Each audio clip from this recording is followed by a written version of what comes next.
Welcome to Real Garage, I'm Andy Weinberg, and in this episode, I'll be picking my rear end. That's right, I'm at a point where I need to decide on what type of rear end we'll be using in our Trans Am project. This will determine the location of the fuel cell and some of the additional fabrication that's going to be needed in the trunk area, as well as the design of the panhard bar mounts, which centers the rear end side to side in the car. But before we get too deep into that, I'd like to take a real road trip over to Junior Motorsports and get some input from a friend of mine.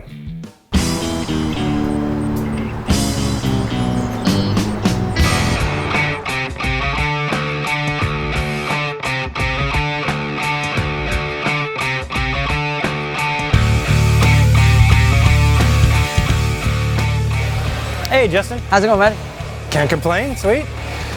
So I'm here at Junior Motorsports with Justin Allgaier, driver of the number 7 Camaro.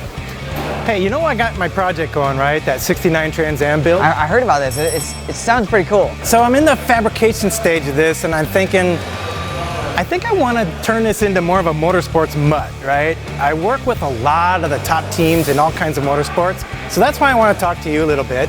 And I really want to get your thought about what you would put into a car if you were building one for yourself, right? That had more of this stock car features, right? I know you've raced multiple kinds of race cars, so I thought this would be a good opportunity to get some input. When I first heard about the project, I was intrigued by it because you don't really just want to take this thing and run on one specific style with it. You want to drag race or drift or oval or whatever it ends up being. That's true, yeah. So we want to run some full-on road courses and some autocross, which is a lot tighter. A lot tighter.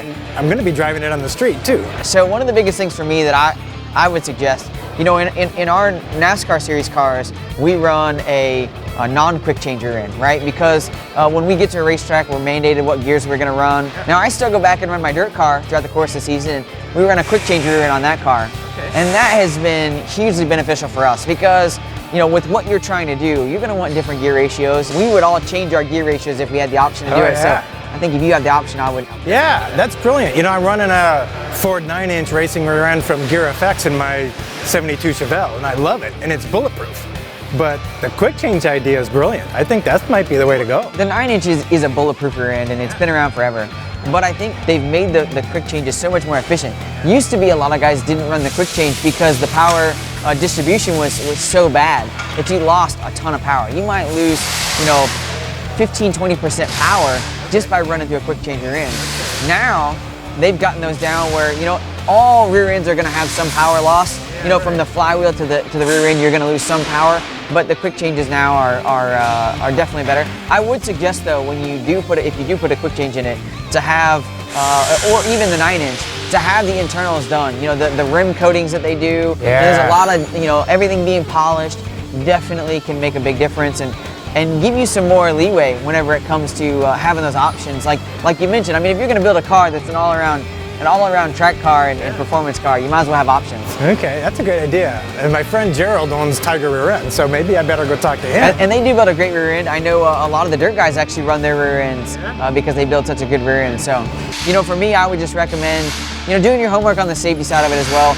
A lot of times we don't spend money in areas that we don't feel like will benefit us. Right. But sometimes when it comes to safety, you tend to maybe not think about those areas because you're focused on the performance side of it. As a car guy, it's just what we're accustomed to, right? We want that performance aspect, but when we've advanced everything as much as we have and the technology is there, we're kind of crazy not to use it. And it is expensive, and I think a lot of times even, when you look at the short track racing on a Friday or Saturday night, you go to the drag races, you see some of these guys with these beautiful, immaculate cars with big power and they're doing all the things right.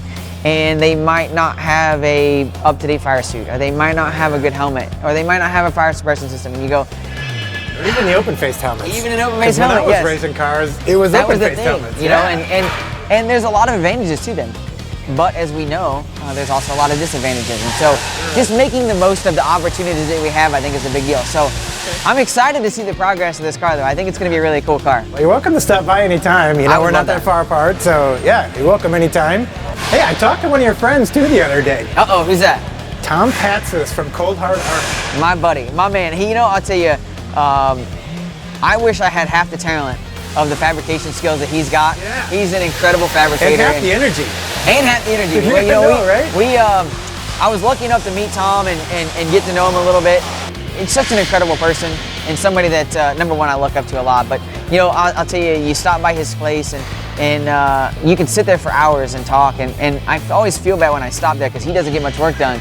But he works so fast, he doesn't really need to get work done. But no, just a great guy and a big fan of motorsport in general and all forms of motorsport. Yeah, he told me that he's not going to watch any more of your races. He told me the same thing. He misses my races, then we win the race. So as much as I love being around him and knowing him, maybe he can miss the rest of them and I'll be okay with that. Right. I just told him to DVR him, he'll be fine. There you go. That's the way to do it. Well, thanks for the information. Yeah, absolutely. I'm glad you guys stopped by. I can't wait to see the progress on this car. We'll bring it out. We'll let you rip it up in the parking lot. Hey, I'm in. Everybody loves a little, a little drift action in an empty parking lot. Maybe we can tattoo Dale's parking lot. Hey, thanks again, buddy. I appreciate it. I'll get out of your hair and good luck next week. Thank you. Appreciate it. Thanks, buddy. So based on what Justin had to say, I dug out this empty quick change housing from my old racing days to see if this is even feasible. I'll mock this in the car to get a better picture of what kind of headache I'm getting ready to have. Now might be a good time for a real scoop on how I normally mock up rear ends in my projects. Usually when I mock up a rear end with custom suspension, I'll use this 3-inch diameter tubing, which is the same diameter that's used on the 9-inch and 12-bolt rear ends that I typically use. It's 62 inches long, which is about 10 inches longer than the actual rear end. I have the center of the tube marked and the ends capped off with the center hole that I tapped for a 3/8 by 24 fine thread bolt and 2 vertical slots on the top and the bottom for dropping my plumb bob. I know that this rear end has to be 15 3/4 inches from the lower rocker panel to the center of the tube, and as you can see, I'm right on the money. I made the mounting brackets out of 3-inch exhaust clamps and a piece of 1/8 inch thick steel that gets temporarily spot welded to the frame to hold it at its right height position. All your measurements for clearance and bracket locations can be marked on this tube and then transferred to your actual rear end later. Keep in mind that some center sections are offset in the chassis, like in this car, and I'll mark that location on the tube as well. This is a lot lighter and easier to manipulate than the actual rear end, and your back will appreciate that.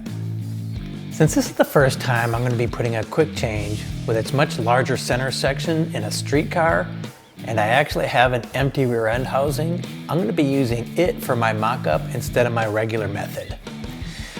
And I can already see that it's getting pretty tight in here. On top of the rear end center section, it looks like I have a good bit of clearance, but back here where the quick change gears go, I only have about maybe 1 inch of clearance, and that's just not gonna do. I need about 3 inches so that the rear end has enough room to go through its full range of motion, especially going through bump travel. Also, keep in mind that I have to have that panhard bar running behind the rear end too, and that stabilizes the rear end side to side. So that's going to take a few inches of space as well, which is going to limit the area for my fuel cell. So I can already see that I'm going to have to reconfigure the whole trunk pan area in this car. I think it might be a good time to take a break and call my friends over at Tiger Rear Ends to see if we can get in there tomorrow to do a little bit of recon on this whole quick change idea, and whether or not the extra work is even going to be worth the trouble.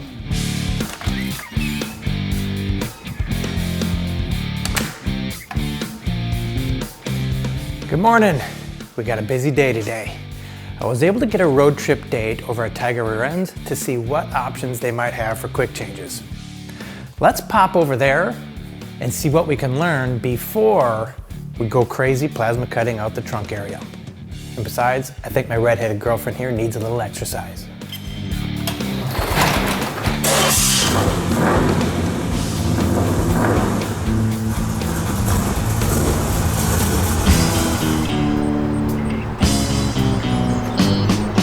Okay, today we're at Tiger Rear Ends, and we're going to check out some of the quick change rear ends that they build and see if it's an option for what we're doing on our Trans Am build.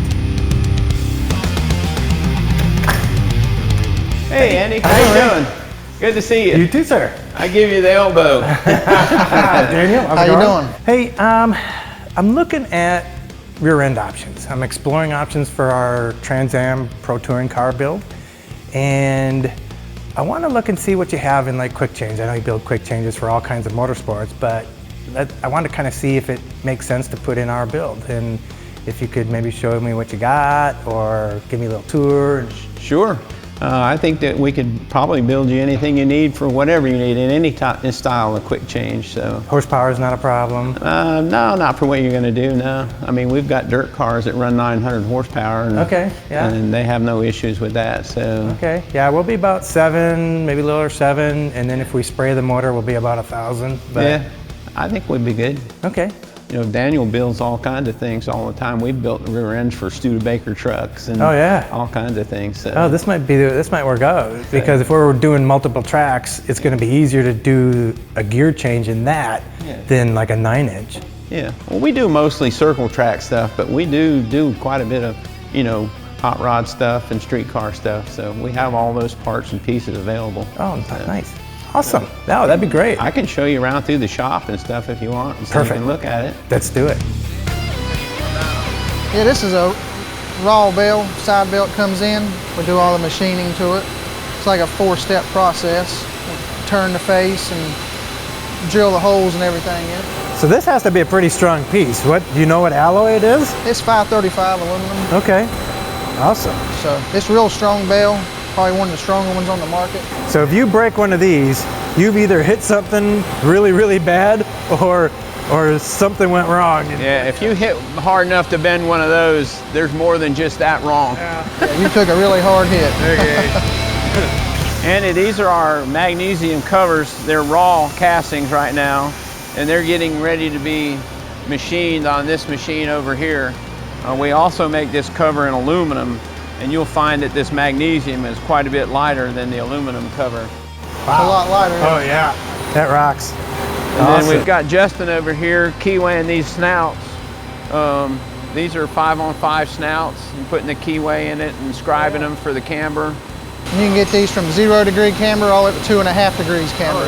So if you're building a dedicated rear end for only circle track racing, that's where that makes sense, right? Where you want to camber it one way or another to increase that tire patch, right? But for like what we're doing, we would probably want to do something like a 0, right? Yeah, for street use, yeah. Street use and road course. Otherwise, if you're out in the street and you got camber, you're going to wear your tires out really quick. So, Okay. Andy, these are some of the products that we make on the machines that we just looked at earlier. This is our finished spool, and it's made from this billet right there. It has a forging and Forging, do all the turning and and we make all that in-house, do all the machining and do all the broaching for the axle splines. We have a lightweight locker, standard locker, housings. We make all our own internals. Wow. We also have, which you'll really like, is this billet wide 5 hub. I don't think that'll fit on our Trans Am project. No, I mean, it might. but we could probably make it work. That's sexy. Everything gets assembled here. Yep, this is the assembly, final assembly. This is the rear end that I was talking to you about. That'd be exactly what you need for your project. So there's a lot going on here. These are the brackets like Detroit Speed would use for their 4-link, right? Yep, Okay. yep, that's a 4-link. All that stuff has all been welded in place. It's got the big Ford ends on it, so for your, street axles. But you could also use this for, autocrossing or any of those things. Okay. Now is this the magnesium or the aluminum style? this is magnesium rear. Okay. So this is going to be a little bit Magnesium lighter. center with aluminum bells. Yeah. So how much weight do you save, you think, with this type of setup over the aluminum? You're probably looking at about 8 pounds, I believe. I think it's 8 to 10 pounds. Yeah. I think this is going to pretty much work out for me. I'm a buyer on the quick change for this project. Cool. With the versatility that I got going on in this car and how many tracks I want to run it at, yeah, it's not feasible, I think, to be changing the whole third member in a 9-inch. Oh yeah, this makes it, A lot easier. 5 minutes and you're done. A lot of versatility there. So I think you'll be satisfied with it. Oh yeah, no doubt. Thank you very much. I appreciate All right, it. guys. You're gonna have somebody help me load it? Oh, yeah. 'Cause it's We'll let Daniel do it. Yeah, I'll load it for you. awesome. Well, it looks like I'm committed to the quick change idea. Or I'm at least love drunk on the flexibility it offers. So I think the best thing at this point is to go ahead and cut out the area above the rear end to install the raised cross member. Now that raised cross member is going to give us extra clearance above the rear end, and it's where the top of the coilover shocks will get mounted. Remember, read and follow all labels and your owner's manual, and wear the proper safety gear. After we weld in the cross member, we'll go ahead and cut out the rest of the trunk pad. Then we'll make a decision on what kind of fuel cell to use. I'd really like to use one of the fuel cells that we put in our race cars, but that's going to require a lot of additional fabrication in that area. Before we do that, check out a Real Gear segment on one of my favorite space-saving solutions for your garage or shop.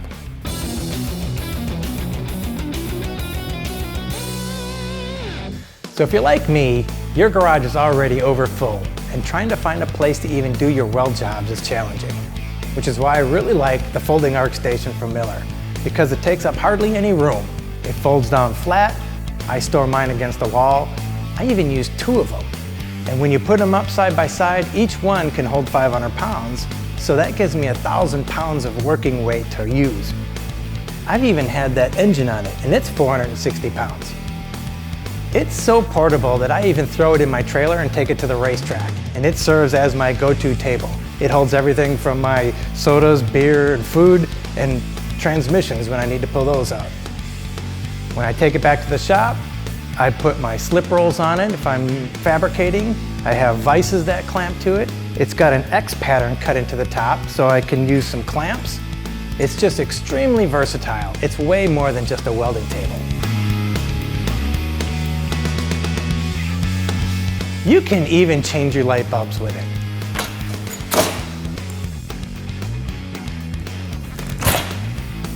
So if you're looking for something easy to use that's portable and sturdy, check out the folding arc station from Miller. So this is the area of the trunk that we're going to cut out right now. It's above the rear end, and the instructions that come with this kit from Detroit Speed are very detailed. I'm really only worried about that front mark. That cut mark is going to be precise, and that's where the cross member is going to get welded to.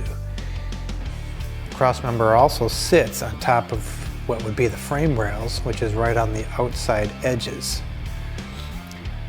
The rear cut doesn't have to be precise because the majority of that trunk area is going to be cut out anyway to make room for the quick change. Okay, so here's my initial cut area. Turned out really good. I'm going to have to take my little air angle grinder and just get in there and clean those edges up a little bit. I'm mostly concerned with that front cut and those 2 side cuts. Those are the precision cuts that I'm worried about. The other cut I'm really not concerned with because the rest of the trunk area is really going to be cut out. Now we can get fitting that raised cross member. This is the upper cross member that came in the Detroit Speed Quadrolink kit. Normally this gets welded in a car that has a complete trunk. Well, obviously we're not normal since we're cutting our trunk out, so we're going to modify this to fit our application. Basically what I'm going to do is cut this long side off. I don't need it because this is what normally got welded to the bottom of the trunk. Our trunk's gone. I'm going to replace it with this piece of metal that's the same thickness as the cross member, and I bent it at a 90 degree. I'm going to weld that from the back side forward. That's going to give me some extra strength on the cross member, and it's going to give me a weld point for the future trunk enclosure that I have to build. Now when I go to weld this thing in, I'm going to be bouncing all around, spot stitching it into place.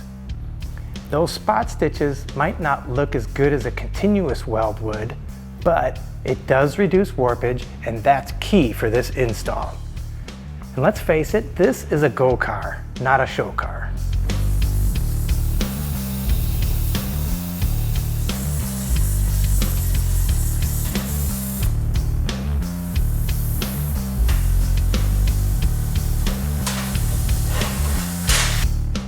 I made my plug weld holes 5/16 of an inch in diameter. And I have my Multimatic 220 AC/DC set on the 14 gauge setting instead of the 1/8 inch. I don't need all that power that the 1/8 inch setting gives me. And I'm skipping around so that it doesn't warp.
All right, we are in, and that angle piece we welded to the cross member is going to be a perfect attachment point for the trunk enclosure. Now I can go ahead and reinstall the passenger side wheel tub that we started in episode 2. Hey, thanks for stopping by Real Garage. Join us next time when we gut the trunk, road trip it to Richard Childress Racing, and design the can that's going to hold our Go Fast juice.